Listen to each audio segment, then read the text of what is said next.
Oke, Assalamualaikum warahmatullahi wabarakatuh. Sebelumnya perkenalkan nama saya Fadila Azliana, NPM 247820009 dan teman-teman saya.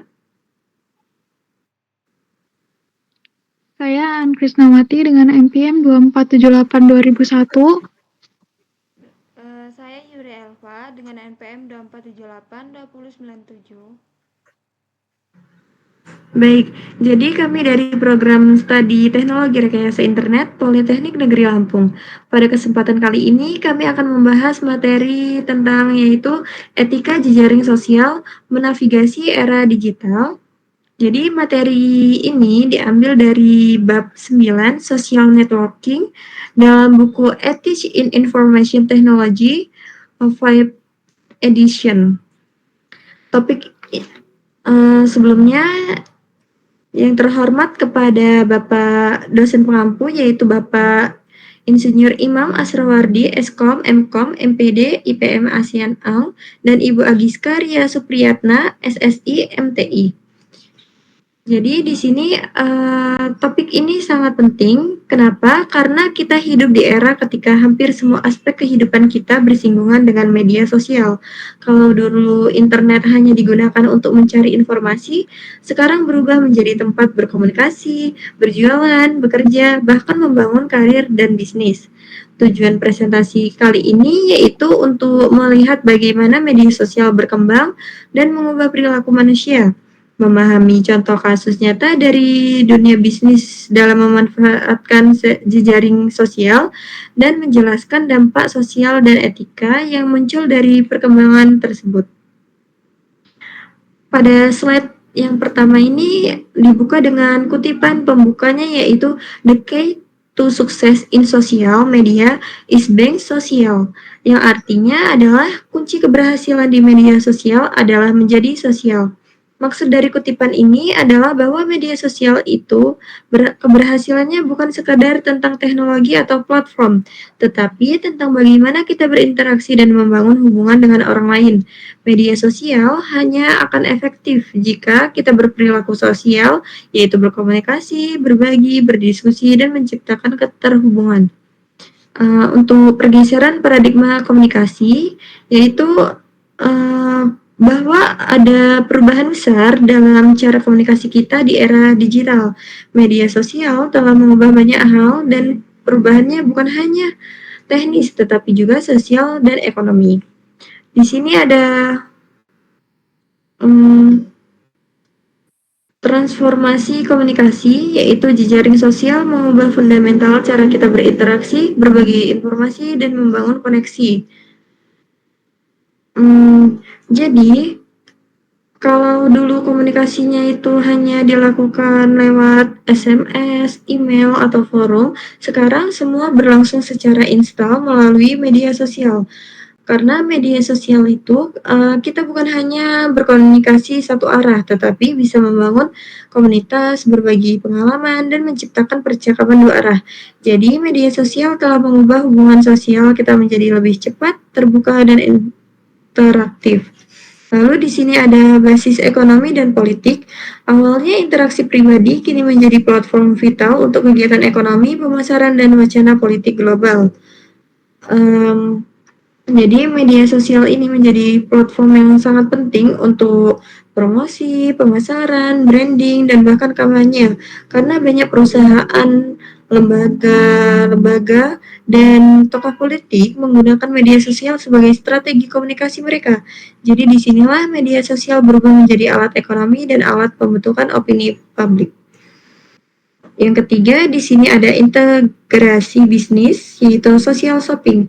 Platform telah berevolusi menjadi sarana jual beli. Contohnya ada Wonelo, Global, TikTok Shop, Shopee Live, dan ini ada Tokopedia, Play Lokal.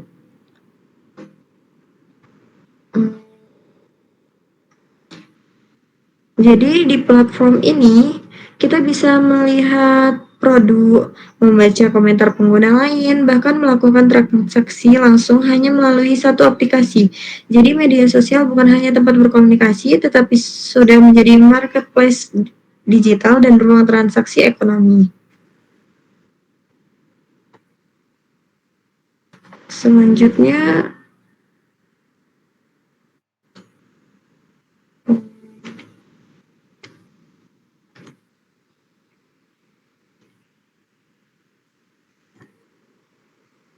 baik, pada slide yang selanjutnya yaitu konsep dasar jejaring sosial. Di sini ada definisi platform daring, yaitu media daring yang membuat kita yang bisa membuat kita ada profil terpersonalisasi, berinteraksi, dan memperluas jejaring sosial mereka atau orang lain. Artinya, platform ini bukan hanya tempat untuk posting foto atau chatting saja, tetapi sebagai ruang untuk membangun konteks sosial, komunitas, dan hubungan profesional. Contohnya, kita bisa menambah teman, mengikuti akun tertentu, dan berkomunikasi dalam satu sistem yang terhubung. Lalu di sini ada statistik global dan lokal. Kalau kita lihat dari datanya, di sini ada pengguna media sosial global mencapai 5,04 miliar. Jadi Indonesia ini berkontribusi besar dengan 181 juta pengguna aktif, yaitu 66% populasinya. Ini menunjukkan bahwa media sosial ini sekarang sudah menjadi bagian dari kehidupan sehari-hari masyarakat global maupun Indonesia. Di sini ada fungsi utamanya, yaitu fungsi media sosial sekarang menjadi semakin luas. Tidak hanya untuk hiburan saja, tetapi juga bisa professional networking seperti di LinkedIn. Lalu ada personal branding, terutama bagi kreator konten. Ada promosi bisnis dan iklan online, lalu komunikasi, informasi, hingga kolaborasi. Jadi media sosial ini bukan tempat hanya bersosialisasi, tetapi juga untuk media bekerja, belajar, dan berbisnis. Jenis-jenis platformnya di sini dapat kita lihat ya, yang populernya ada Facebook untuk komunitas dan komunikasi, lalu ada Instagram untuk visual dan branding, ada LinkedIn untuk professional networking, ada TikTok untuk konten kreatif dan hiburan, dan ada Pinterest yaitu untuk inspirasi visual dan ide kreatif. Selanjutnya ada pemasaran dan periklanan di media sosial. Jadi di slide ini saya akan menjelaskan bagaimana media sosial dimanfaatkan sebagai alat pemasaran modern. Intinya, media sosial bukan hanya tempat berbagi konten, tetapi juga platform strategis untuk menjaga konsumen dengan cara yang lebih personal dan interaktif. Yang pertama di sini ada social network advertising, yaitu advertising, yaitu promosi berbayar yang ditargetkan langsung kepada pengguna berdasarkan data demografi dan minat mereka. Ini adalah jenis promosi berbayar yang muncul langsung di feed pengguna. Keunggulannya adalah iklan bisa ditargetkan berdasarkan data pengguna seperti usia, jenis kelamin, lokasi, minat, bahkan perilaku online. Misalnya, kalau seseorang sering mencari produk kecantikan, maka iklan skincare lebih sering muncul di akun tersebut. Lalu yang kedua, di sini ada friend network advertising, yaitu iklan yang memanfaatkan interaksi sosial. Rekomendasi iklan muncul karena teman kita menyukai atau berinteraksi dengannya. Jadi iklan ini bekerja dengan memanfaatkan aktivitas teman kita gitu. Contohnya ketika teman kita menyukai suatu produk di Instagram atau Facebook, maka platform akan menampilkan rekomendasi iklan yang sama ke kita. Jadi dengan strategi ini iklan terasa lebih percaya karena datang dari jejaring sosial kita sendiri. Lalu yang ketiga di sini ada viral marketing dan influencer, yaitu strategi penyebaran konten kreatif yang cepat melalui sharing antar pengguna. Jadi influencer ini berperan penting di sini karena mereka punya audiens besar dan mampu mempengaruhi perilaku pembelian. Semakin menarik kontennya, maka semakin cepat pesan pemasaran menyebar. Lalu di sini ada contoh strategi lokal, yaitu di Indonesia banyak contoh kampanye kreatif yang memanfaatkan strategi-strategi tadi. Contohnya ada Shopee 11.11 yang viral karena berkat penggunaan selebriti terkenal dan konten berulang yang catchy. Lalu ada Gojek, pasti ada jalan. Ya, jadi dengan slogan pasti ada jalan yang menyentuh secara emosional, mudah dibagikan. Dan kolaborasi produk seperti Indomie collab dengan Mobile Legends, jadi sebuah kolaborasi unik yang langsung menarik perhatian anak muda pastinya, dan para gamers-gamers ini. Gamers-gamers yang akan langsung tertarik. Contoh-contoh ini membuktikan bagaimana media sosial bisa menjadi alat pemasaran yang sangat ampuh untuk memperluas jangkauan dan meningkatkan engagement. Selanjutnya akan dijelaskan oleh rekan saya. Oke, selanjutnya di sini ada etika media sosial dalam dunia kerja. Nah, pada slide ini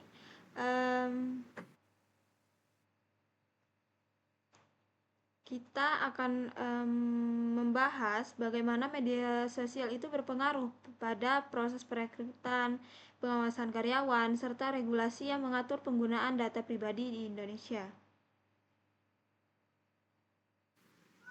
Mic-nya belum hidup, Yuri. Oke, saya ulangin. Di sini slide yang keempat, di sini ada etika media sosial dalam dunia kerja. Nah, pada slide ini akan membahas bagaimana media sosial itu berpengaruh pada proses perekrutan, pengawasan karyawan, serta regulasi yang mengatur penggunaan data pribadi di Indonesia. Nah, di sini pertama ada rekrutmen digital dan pengawasan karyawan. Nah, jadi di sini Departemen HR sering meninjau jejak digital pelamar, melihat unggahan dan interaksi mereka di media sosial. Nah, jadi dalam dunia modern ini, Departemen HR itu biasanya akan meninjau jejak digital calon pelamar, lalu melihat postingan, komentar, foto, dan interaksi pelamar di media sosial.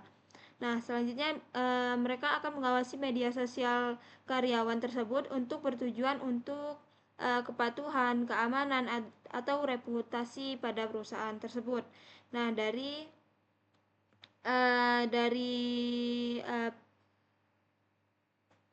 praktik tersebut muncul dua resiko etis utama, yaitu yang pertama ada risiko diskriminasi, yaitu pengambilan keputusan berbasis informasi pribadi yang tidak relevan dengan konvensi kerja. Nah, jadi maksudnya adalah HR itu dapat mengambil keputusan berdasarkan informasi sensitif yang ditemukan di media sosial pelamar. Lalu informasi tersebut tidak selalu relevan dengan kemampuan kerjanya. Nah, contohnya seperti tidak diterima karena postingan politik, gaya hidup, agama, dan preferensi pribadinya. Nah, jadi untuk resiko diskriminasi ini termasuk berbahaya karena keputusan kerja itu harus berdasarkan kompetensi, bukan kehidupan pribadi yang tidak terkait dengan pekerjaan. Oke, slide-nya Dil. Nah, yang kedua di sini ada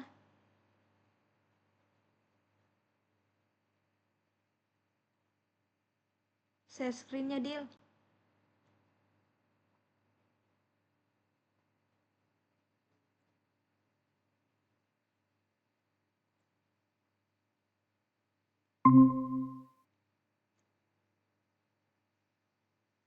Nah,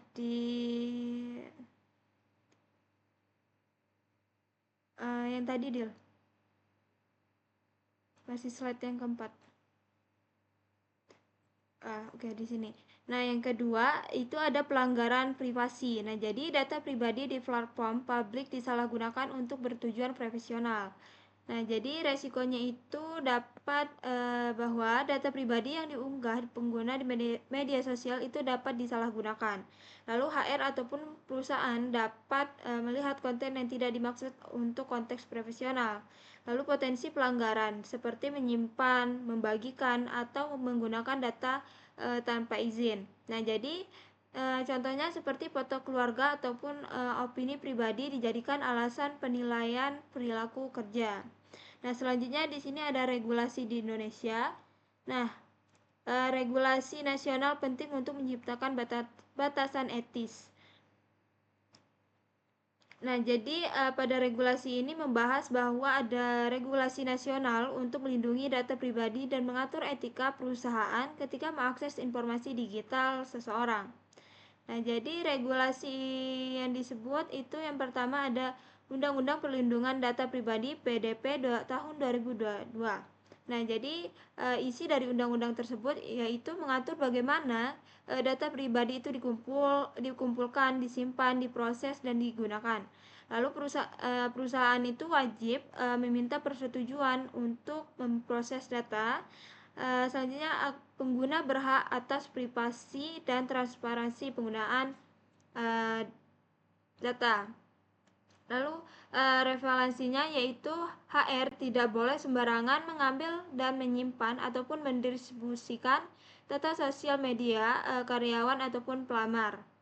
Nah, yang kedua ada Undang-Undang Ketenagakerjaan. Nah, pada Undang-Undang Ketenagakerjaan ini yaitu yang pertama melindungi hak-hak pekerja, lalu mengatur batasan pemantauan dan perlindungan digital pekerja. Nah, lalu pemantauan media sosial tidak boleh melanggar hak privasi, kenyamanan bekerja, lalu ataupun menjadi alat intimidasi. Nah, selanjutnya yang ketiga yaitu pentingnya kode etik dan kebijakan internal perusahaan.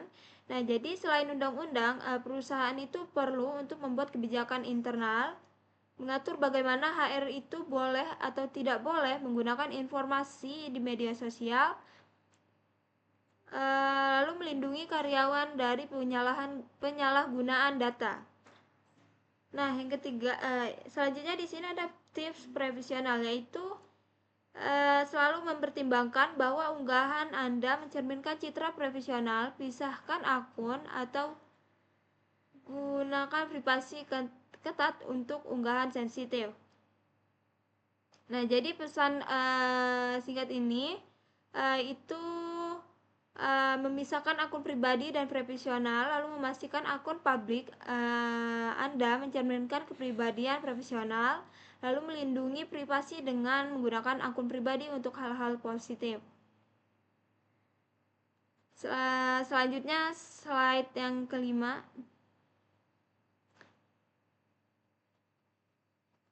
Etika bukan.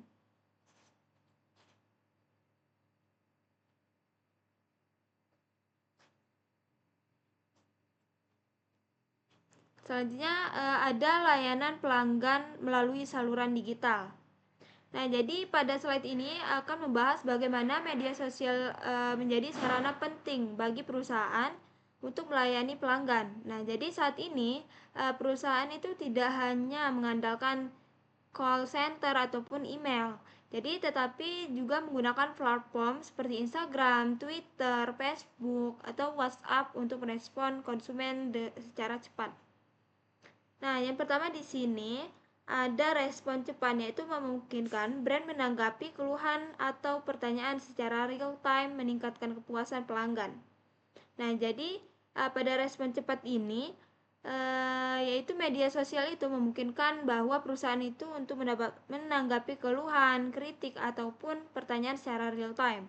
Lalu karena pelanggan itu dapat langsung hubungi brand melalui komentar ataupun pesan langsung atau DM, waktu respon itu jadi jauh lebih cepat dibandingkan metode tradisional.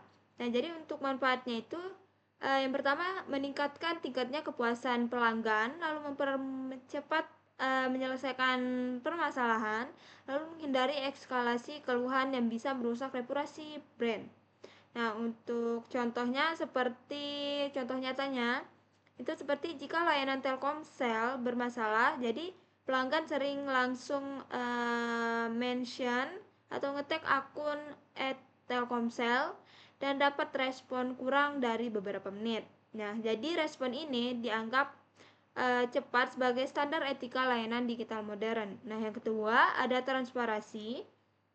Nah, jadi pada transparansi ini adalah permasalahan yang diselesaikan secara publik dan menunjukkan akuntabilitas perusahaan kepada layanan kepada khalayak luas. Nah, jadi pada transparansi ini terdapat masalah. Jadi ketika terdapat masalah, pelanggan itu diselesaikan secara terbuka, seperti melalui komentar Instagram atau tweet Twitter X. Jadi hal ini membuat perusahaan itu terlihat lebih akuntabel dan bertanggung jawab. Nah, yang kedua itu ada publik dapat melihat bagaimana perusahaan itu menanggapi kritik, memperlakukan konsumennya, lalu menyelesaikan masalah secara profesional. Nah, jadi dampaknya itu dapat membangun rasa kepercayaan publik, lalu menunjukkan bahwa perusahaan itu tidak menutupi masalah, lalu memperkuat citra brand sebagai entitas yang jujur dan komunikatif. Jadi, transparansi ini sangat penting untuk menjaga kepercayaan masyarakat di lingkungan digital. Nah, yang ketiga di sini ada kepuasan pengguna, yaitu pengalaman positif di media sosial membangun loyalitas dan citra merek yang baik. Nah, jadi pada kepuasan pengguna ini yang pertama itu ada interaksi positif di media sosial yang akan memberikan pengalaman yang menyenangkan kepada pelanggan. Lalu pelanggan merasa dihargain ketika masalahnya direspon dengan cepat dan komunikatif. Lalu pelanggan positif ini kemudian akan membangun loyalitas pelanggan, persepsi positif terhadap brand, lalu citra perusahaan tersebut menjadi baik secara jangka panjang. Nah, dengan kata lain, layanan digital yang tidak baik hanya menyelesaikan masalah tetapi meningkatkan hubungan pelanggan dengan brand. Nah, di sini ada contoh inisiatif lokal. Jadi perusahaan besar seperti Telkomsel, BCA, Tokopedia memiliki tim sosial media care 24 jam yang sangat aktif, responsif, menunjukkan komitmen terhadap etika layanan digital. Jadi dari contoh ketiga perusahaan tersebut yaitu Telkomsel, BCA, dan Tokopedia itu mereka memiliki tim sosial media care 24 jam lalu siap respon keluhan kapan saja, lalu menggunakan Twitter, Instagram, Facebook sebagai kanal komunikasi utama, lalu memperlihatkan komitmen etis terhadap pelanggan cepat, transparan, dan profesional. Selanjutnya slide 7. Social shopping websites, etika di persimpangan e-commerce dan sosial. Nah, jadi pada slide ini akan membahas tentang social shopping, yaitu model belanja online yang menggabungkan fitur e-commerce dengan interaksi sosial seperti komentar, ulasan, rekomendasi, dan konten video. Ini adalah sebuah tren besar di platform seperti TikTok, TikTok Shop, Shopee Live, dan Tokopedia Play. Nah, yang pertama di sini, oke, sebentar.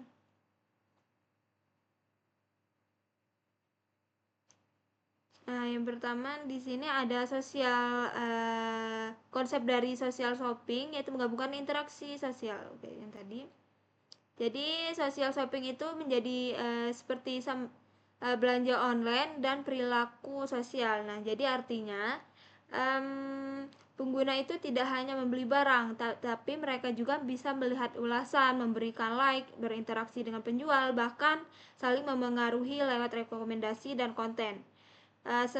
Contoh platform social shopping seperti kalau global itu Wanelo, lalu ada Kabodel. Nah, jika di Indonesia itu sendiri itu ada TikTok Shop, Shopee Live, Tokopedia Play. Nah, jadi artinya belanja itu terjadi di dalam platform sosial tanpa harus pindah ke aplikasi lain. Nah, selanjutnya di sini ada isu etika utama. Nah, yang pertama itu ada privasi dan data pembeli, yaitu bagaimana data kebiasaan belanja dan interaksi digunakan untuk penargetan iklan. Nah, jadi platform ini akan mengetahui bahwa barang yang kamu klik, lalu berapa lama kamu menonton live, berkomentar apa saja yang kamu tulis, lalu pola belanja dan minat kamu. Nah, data yang bisa dipakai itu untuk menargetkan iklan, mendorong kamu untuk membeli barang yang mungkin tidak dibutuhkan, lalu memanipulasi keputusan belanja. Nah, jadi masalah utamanya adalah pengguna sering tidak sadar sejauh apa datanya dimanfaatkan. Lalu B, manipulasi ulasan, yaitu isu ulasan palsu atau berbayar yang menyesatkan konsumen. Nah, contohnya itu seperti ulasan palsu, yaitu fake review, lalu ulasan berbayar, penjual yang memanipulasi rating, lalu bot yang memberikan komentar positif. Nah, dampaknya itu bisa membuat konsumen tertipu, produk buruk terlihat seakan-akan bagus, lalu penjual jujur kalah karena tidak ikut permainan curang. Nah, yang ketiga itu ada transparansi algoritma. Nah, pada kejelasan tentang bagaimana rekomendasi produk bekerja dan dampaknya pada penjual kecil. Jadi, algoritma itu menentukan bahwa produk apa yang muncul di beranda, lalu siapa yang mendapatkan exposure, lalu live mana yang direkomendasikan, dan produk mana yang sangat viral. Nah, jadi masalahnya platform itu jarang menjelaskan bagaimana keputusan ini dibuat. Lalu penjual kecil bisa dirugikan karena algoritma lebih menguntungkan toko besar atau membayar iklan. Nah, jadi tanpa transparansi, konsumen dan penjual sulit memahami yang sebenarnya terjadi di balik layar. Oke, slide selanjutnya akan dilanjutkan oleh rekan saya.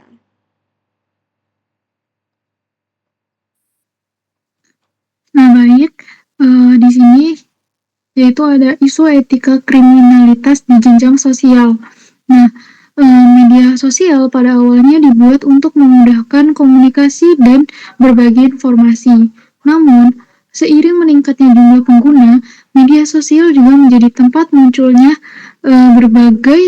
berbagai bentuk pelanggaran etika dan kriminal. Nah, di sini contohnya seperti cyberbullying, cybertasking, sexual predator online, dan unggahan tidak pantas.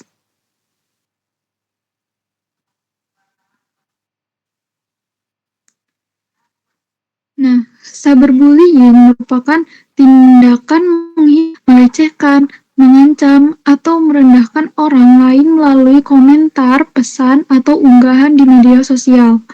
Nah, seringkali pelaku merasa aman karena tidak berhadapan langsung dengan korban. Nah, dampak dari cyberbullying tidak bisa dianggap sepele karena korban bisa mengalami tekanan mental, rasa malu, kehilangan kepercayaan diri, bahkan depresi. Dalam beberapa kasus, cyberbullying dapat berdampak jangka panjang terhadap kehidupan sosial dan akademik korban. Nah, di sini selain cyberbullying ada juga cybertasking. Nah, cybertasking adalah tindakan menguntit seseorang secara digital, misalnya dengan terus-menerus memantau aktivitas media sosial, mengirim pesan berulang, atau menyebarkan informasi pribadi tanpa izin. Nah, perilaku ini membuat korban merasa tidak aman dan terus diawasi. Cybertasking termasuk pelanggaran etika serius karena melanggar privasi seseorang. Nah, di Indonesia, tindakan ini dapat dikenai sanksi hukum karena menimbulkan rasa takut dan tekanan psikologis pada korban. Di sini masalah selanjutnya yaitu predator seksual online. Nah, pelaku biasanya memanfaatkan media sosial, game online, atau aplikasi chatting untuk mendekati anak-anak atau remaja. Nah, mereka membangun kepercayaan korban secara perlahan, lalu melakukan manipulasi hingga akhirnya terjadi eksploitasi seksual. Kasus ini sangat berbahaya karena sering terjadi tanpa sepengetahuan orang tua maupun lingkungan sekitar korban. Oleh karena itu, perlindungan anak di dunia digital menjadi isu yang sangat penting. Nah, selanjutnya selain itu masih banyak ditemukan konten tidak pantas atau unggahan tidak pantas di media sosial dan internet. Nah, konten seperti kekerasan, pornografi, dan ujaran kebencian dapat dengan mudah diakses dan disebarkan. Konten semacam ini tidak hanya melanggar norma sosial, tetapi juga berdampak negatif terhadap moral dan perilaku masyarakat, terutama generasi muda. Hal-hal inilah yang menunjukkan bahwa kebebasan di dunia digital harus diiringi dengan etika dan tanggung jawab. Boleh slide selanjutnya. Nah, selanjutnya di sini ada dunia virtual avatar dan etika digital yang baru.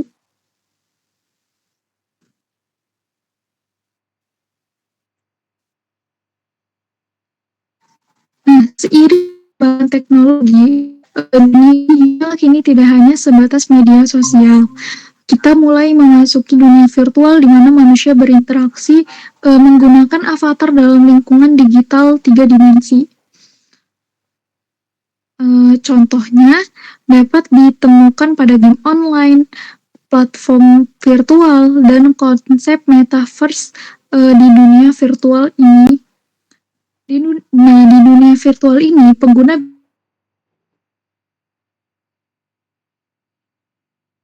komunikasi bekerja sama avatar yang mereka pilih.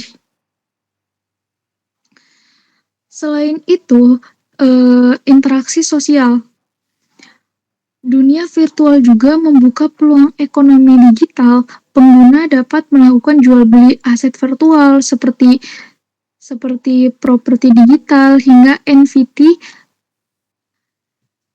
Nah, aktivitas ekonomi di dunia virtual semakin berkembang dan melibatkan uang nyata. Namun, di balik peluang tersebut, muncul pula tantangan etika baru. Salah satunya adalah kecanduan digital. Penggunaan dunia virtual yang berlebihan bisa membuat seseorang lupa waktu, mengabaikan aktivitas di dunia nyata, dan mengalami gangguan kesehatan mental. Masalah berikutnya yaitu pelecehan dan kejahatan virtual.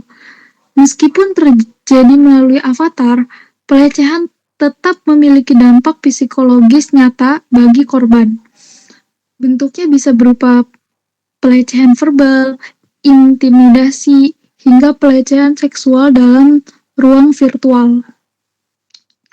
Seringkali korban merasa bingung untuk melapor karena kejadian tersebut di dunia maya. Hal ini menunjukkan bahwa aturan dan perlindungan hukum harus terus berkembang mengikuti kemajuan teknologi.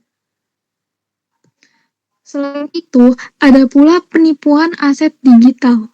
Nah, beberapa pelaku memanfaatkan kurangnya pemahaman masyarakat mengenai digital untuk melakukan penipuan seperti investasi bodong, NFT palsu, atau judi online yang disematkan sebagai game. Kasus-kasus ini membuktikan bahwa dunia virtual bukan hanya ruang hiburan, tetapi juga ruang yang memerlukan etika, aturan, dan edukasi yang jelas. Boleh slide selanjutnya.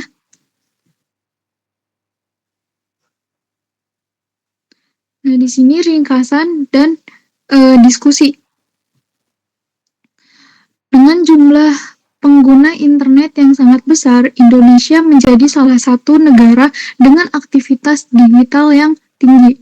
Media sosial dan dunia virtual telah menjadi bagian dari kehidupan sehari-hari masyarakat.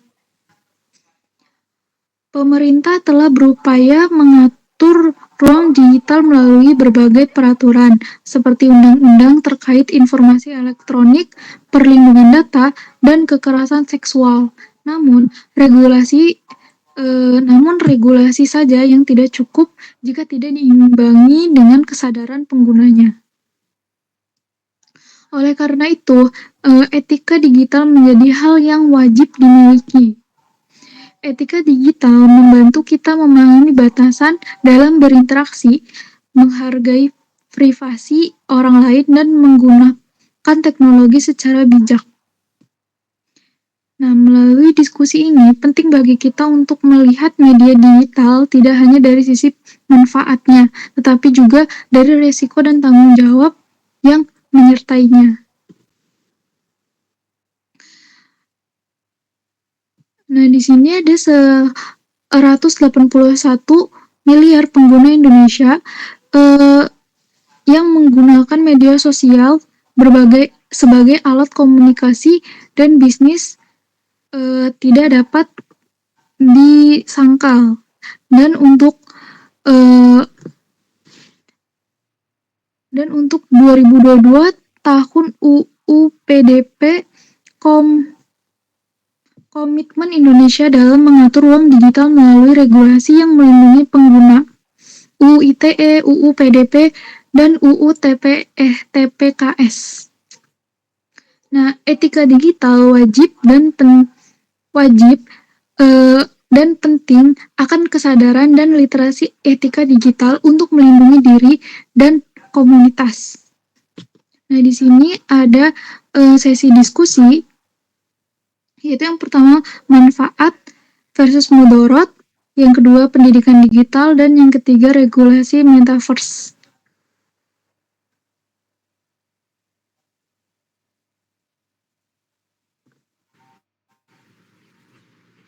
Baik, di sini saya akan jawab untuk sesi diskusi pada bagian manfaat vs mudarat. Pertanyaannya, dalam konteks mahasiswa TRI, apakah media sosial menawarkan peluang karir yang lebih besar daripada risiko etika?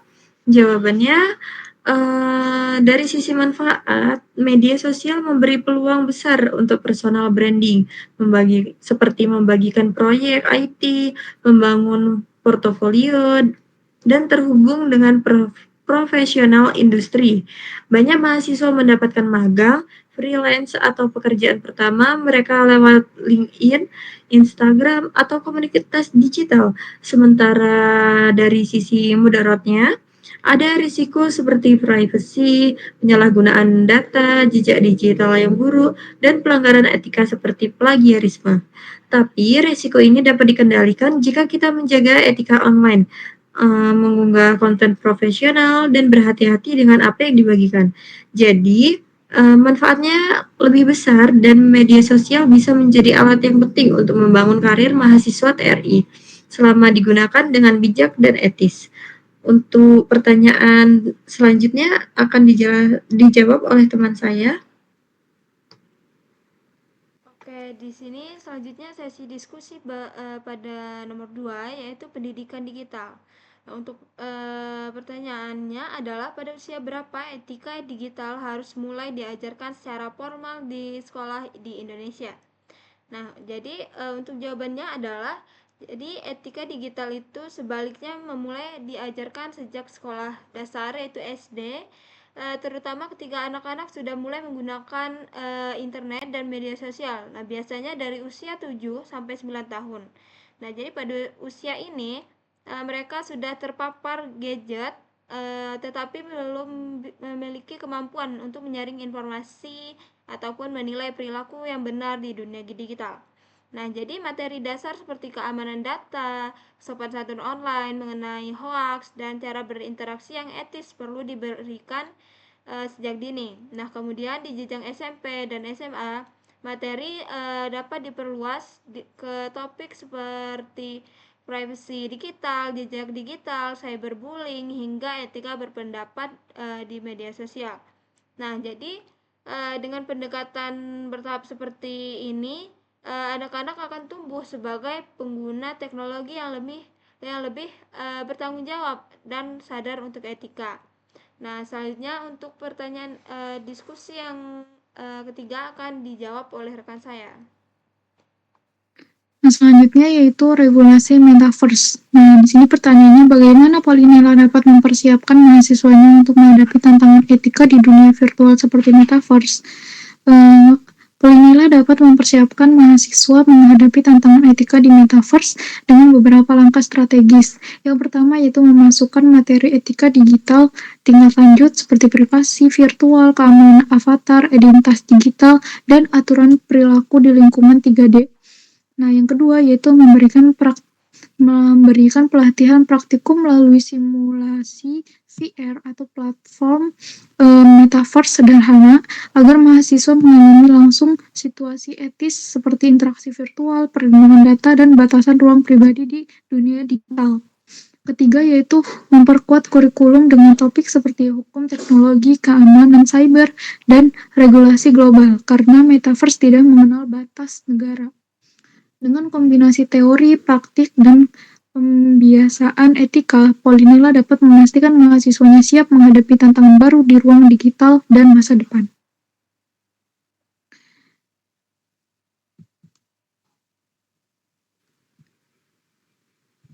Baik, mungkin cukup sekian untuk presentasi dari kelompok kami mengenai bab 9 ini. Kami mohon maaf apabila terdapat kekurangan dan kesalahan dalam presentasi kami kali ini.